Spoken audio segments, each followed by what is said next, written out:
హైదరాబాద్ నగరంలోని కేశవ్ నగర్ బస్తీ కూల్చివేత జరిగి ఇప్పటికీ 2 వారాలకు పైగా అవుతుంది. అయితే కూల్చివేత సందర్భంగా అక్కడికి వచ్చిన పోలీసులతో బస్తీకి చెందిన యువకులు గతంలో వాగ్వాదానికి దిగారు.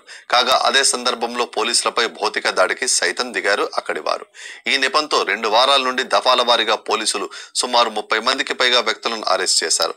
అయితే తమ వారిని అక్రమంగా అరెస్ట్ చేసి ఇన్ని రోజుల పాటు స్టేషన్ చుట్టూ తిప్పుతున్నారని మహిళలు ఆందోళన వ్యక్తం చేస్తున్నారు. ఇక ఇదే విషయంపై వడ్డెర ఎస్టీ సాధన సమితి అధ్యక్షురాలు జరిపేటి చంద్రకళ మాట్లాడతారు. హలో, నమస్తే చంద్రకళ గారు, చెప్పండి. అసలు కేశవ్ నగర్ బస్తీలో అక్రమ కూల్చివేతలు జరిగాయి. అయితే ఈ విషయంపై వడ్డెర్ల ఎస్టీ సాధన సమితి అధ్యక్షురాలుగా మీ స్పందన ఏంటి? నమస్కారం అండి. ఇక్కడ కేశవ్ నగర్ అనేటిది ఒక వడ్డెర బస్తీ అండి.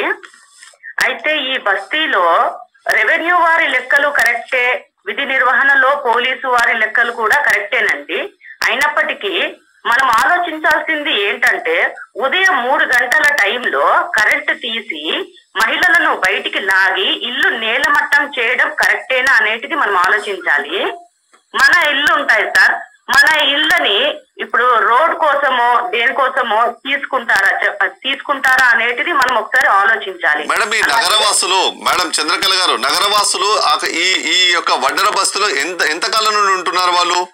వాళ్ళు దగ్గర 40 సంవత్సరాలుగా ఉంటున్నారండి. చెప్పండి మేడం. వాళ్ళు దగ్గర 40 సంవత్సరాలుగా ఉంటున్నారు. అయితే వాళ్ళు 40 సంవత్సరాల కింద వాళ్ళ కుల వృత్తి, వడ్డెర కుల వృత్తి, బండ పని, మట్టి పని వాళ్ళ కుల వృత్తి కాబట్టి ఆ కొండల్లో ఆ టైంలో కొండల్లాగా ఉన్నాయండి అవన్నీ. అక్కడ వచ్చి వాళ్ళు ఉన్నప్పుడు ప్లాస్టిక్ గుడిసెలు, పాములతో కప్పలతో వాళ్ళు బతికారండి.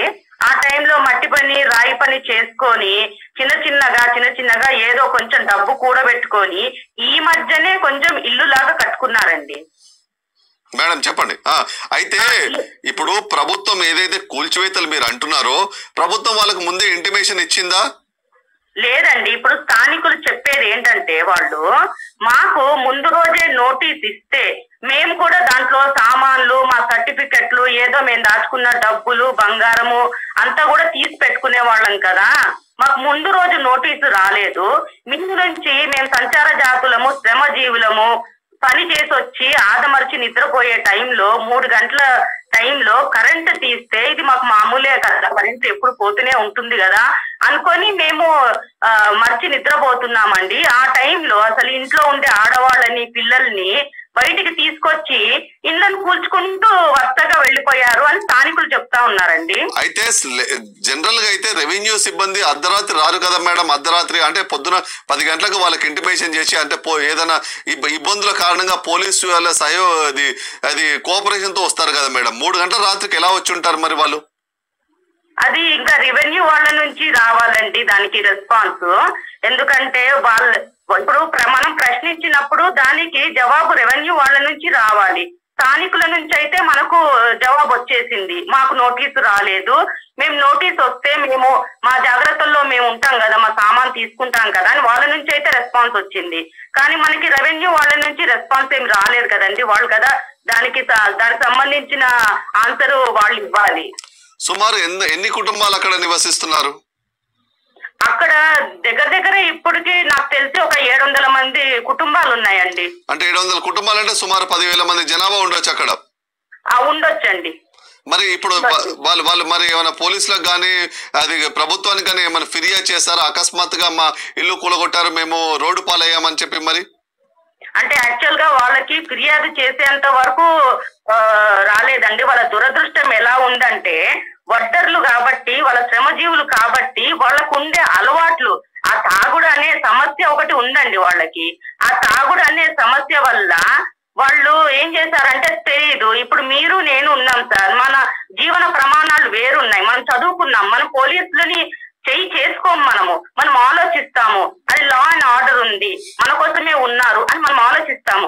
కానీ అక్కడ అట్టడుగు నుండే సంచార జాతి వాళ్ళది, సంచార జీవనం వాళ్ళది, శారీరక హింసతో కూడిన వృత్తి వాళ్ళది. తాగి పడుకుంటారు, మళ్ళీ పొద్దున్నే లేచి ఎలా వృత్తికి వెళ్ళాలి అనేది ఆలోచనలో ఉంటారు. కానీ సడన్ గా ఇలా పోలీసులు వచ్చి ఇల్లు కూల్చేటప్పటికి వాళ్ళకి షాక్ లో ఉన్నారనమాట. ఎందుకు మాకు నోటీస్ ఇవ్వకుండా ఇల్లు కూల్చారు. షాక్ లో ఏమైపోయిందంటే వాళ్ళకి ఆ బాధ అనేది కన్నుకొచ్చేసి పోలీసులు అసలు సిచ్యుయేషన్ చేజారిపోయిందండి. That is very unfortunate. పోలీసుల మీద చేయి చేసుకోవడం అనేటిది అసలు జరగకూడదు అలాంటిది. కానీ ఆ టైంలో వాళ్ళకి తెలియక ఏది అనేది తెలియక పోలీసుల మీద చేయి చేసుకున్నారు. దాని వల్ల ఏమైపోయిందంటే కేశవ్ నగర్ సమస్య తీవ్రత మరీ పెరిగిపోయింది. పోలీసుల మీద చేయి చేసుకున్నారు కాబట్టి పోలీసులు దగ్గర 20 నుంచి 30 మంది దాకా అరెస్ట్ చేశారండి. ఇప్పుడు వీళ్ళు ఏం చేస్తున్నారు, ఆ అరెస్ట్ చేసిన వాళ్ళని బయటికి తెచ్చుకోలేక వాళ్ళు ఎలా తెచ్చుకోవాలో అని తెలియక సతమతం. ఇప్పుడు అటుపక్క వాళ్ళ సమస్య ఇంకో దారి మళ్ళిందండి. అదే మేడం, ఇప్పుడు మీరు తెలిసిన వారు కాబట్టి మీరనే ఏదైనా వాళ్ళకి దిశానిర్దేశం చేయొచ్చు కదా. ఈ విధంగా చేయడం అంటే పోలీసు కూల్చివేత, రెవెన్యూ శాఖ తరఫున కూల్చివేతలు అన్నారు, ఓకే, అది ఒక వంతకు సబబే. అంటే ప్రభుత్వం తరఫున ప్రభుత్వం లెక్కలు చూపెడుతుంది. ఈ విధంగా మీరు పోలీసుల మీద చేయి చేసుకున్నారు కాబట్టి దఫాల వారీగా మీ వాళ్ళని తీసుకెళ్లారు. ఇప్పుడు వాళ్ళకి సర్ది చెప్పి ఏ విధంగా అంటే న్యాయం ఏ విధంగా జరగాలి, మరి ఈ విధంగా మీ దిశానిర్దేశం మీరు చేయొచ్చు కదా అక్కడ. అయితే యాక్చువల్ గా సార్ మనము గమనించాల్సింది ఏంటంటే గచ్చిబౌలి విప్రో సర్కిల్ న్యూయార్క్ నగరంలో ఉంటుంది. యాక్చువల్ గా అక్కడ అత్యంత ఖరీదైన మైక్రోసాఫ్ట్ కి దగ్గరలో ఉంటుంది కేశవ్ నగర్ వడ్డెర బస్తీ. అంత దగ్గరలో ఉన్నా సరే ఈ వడ్డెర బస్తీ కేశవ్ నగర్ ఎలా ఉందంటే వాళ్ళ పందుల మధ్యలో బతుకుతున్నారండి వాళ్ళు. మీరు నేను అయితే అసలు కనీసం ఒక 10 నిమిషాలు కూడా ముక్కు మూసుకోకుండా నిల్చోలేని అంత దుర్వాసన ఉంటుంది అక్కడ. అలాంటి ప్లేస్ లో వాళ్ళు బతుకుతున్నారు. అలాంటప్పుడు ఈ ఈ ఈ వీళ్ళకు ఉన్నారు కదండి ఈ మురికివాడ అన్నమాట. ఈ మురికివాడని డెవలప్ చేయాలి యాక్చువల్ గా. మరి ఎందుకు ఇన్ని సంవత్సరాలు డెవలప్ చేయలేదో, మరి వాళ్ళు వచ్చి 40 సంవత్సరాలు అవుతుంది. 40 సంవత్సరాల నుంచి ఏ డెవలప్మెంట్ లేకుండా సడన్ గా ఇప్పుడే ఎందుకు ఇలా జరిగిందో వాళ్ళకి అర్థం కావట్లేదు. ఇంకొకటి ఏంటంటే ఇప్పుడు అరెస్ట్ అయ్యారండి ఒక 20 నుంచి 30 మంది. దాంట్లో 3 మహిళలు కూడా ఉన్నారు. ఆ 3 మహిళల్లో ఒక ఆమె పిల్ల తల్లి, నెలల పిల్ల ఉందండి ఆమెకు. 3 కూడా రిమాండ్ అయిపోయారు. అంటే తల్లితో పాటు పిల్ల కూడా రిమాండ్ అయిపోయింది. వాళ్ళని బయటికి తీసుకురావాలంటే ఆ బెయిల్ ఖర్చులు గాని ఆ ప్రాసెస్లు గాని వాళ్ళకి పెద్దగా తెలియదు.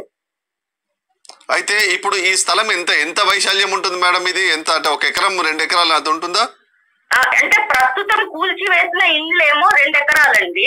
యాక్చువల్ గా టోటల్ స్థలం వచ్చేసి ఒక 10 ఎకరాలు ఉంటుంది. అంటే ఇప్పుడు అక్కడ నాయకులు గాని వీళ్ళని ఎవరు సంప్రదించలేదా వీళ్ళని? మరి ఈ విధంగా అక్రమ కూల్చివేతలు అంటున్నారు మీరు. అవునండి, నాయకులు అంటే ఇప్పుడు అసలు సమస్య ఏంటిది అనేటిది చూడాలి కదండి మనము. ఈ సమస్య ఎట్లుందంటే ఈ కుల వృత్తి వల్ల, తాగుడు సమస్య వల్ల సాంఘికంగా చాలా వెనుకబడిపోయి ఉన్నారు. నాయకులు అంటే లోకల్ గా వాళ్ళు ఆ 2 ఎకరాలు ఇళ్లలో ఉండే వాళ్ళు కూడా లోకల్ గా వాళ్ళ నాయకులు కూడా వడ్డర్లే కాబట్టి నాయకులతో సహా అందరూ సాంఘికంగా బాగా వెనుకబడి ఉన్నారు. ఏదేమైనటికి మన ప్రభుత్వం ఇప్పుడు న్యూస్ ద్వారా ప్రభుత్వానికి తెలియజేస్తాం మేడం. ఏదేమైనటికి ధన్యవాదాలండి.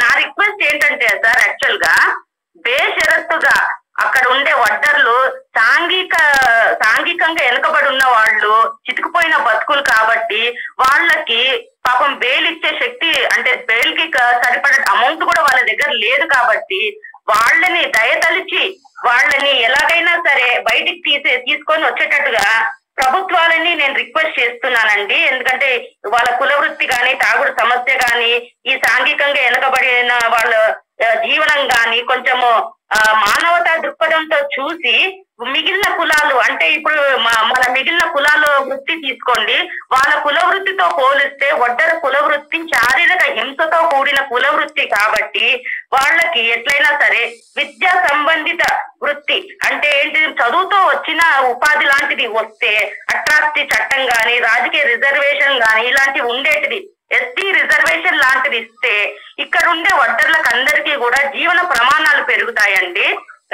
అప్పుడు వాళ్ళకి ఏంటంటే కొంచెము మేలు జరుగుతుంది, వాళ్ళు పైకి రావడానికి బాగుంటుంది. ఇంకొకటి ఏంటంటే మీరు చూసుకుంటే తెలంగాణ మొత్తంలో వడ్డే బస్తీలు, వడ్డే పల్లెలు, వడ్డే గేర్లు, వడ్డే పాలెంలు, ఇప్పటికి కూడా వడ్డే క్యాంపులు చాలా ఉన్నాయండి. ఇవన్నీ కూడా అసలు ఎస్టీ లాంటి రిజర్వేషన్ లేకపోవడం వల్ల అంటే 1970లలో ఈ లంబాడి, ఎరుకుల, యానాది లాంటి ట్రైబ్స్ క్రిమినల్ యాక్ట్ కింద ఉండే ట్రైబ్స్ అన్ని కూడా ఎస్టీలోకి వెళ్ళినప్పుడు వడ్డర్లను మాత్రమే ఎస్టీలో కాకుండా బీసీలో వేశారండి. అంటే మీ విషయాన్ని ప్రభుత్వ పరంగా తీసుకెళ్ళడానికి ప్రయత్నం చేద్దాం మన మానవతా కోణంతో. Anyhow madam, thank you very much madam. Thank you.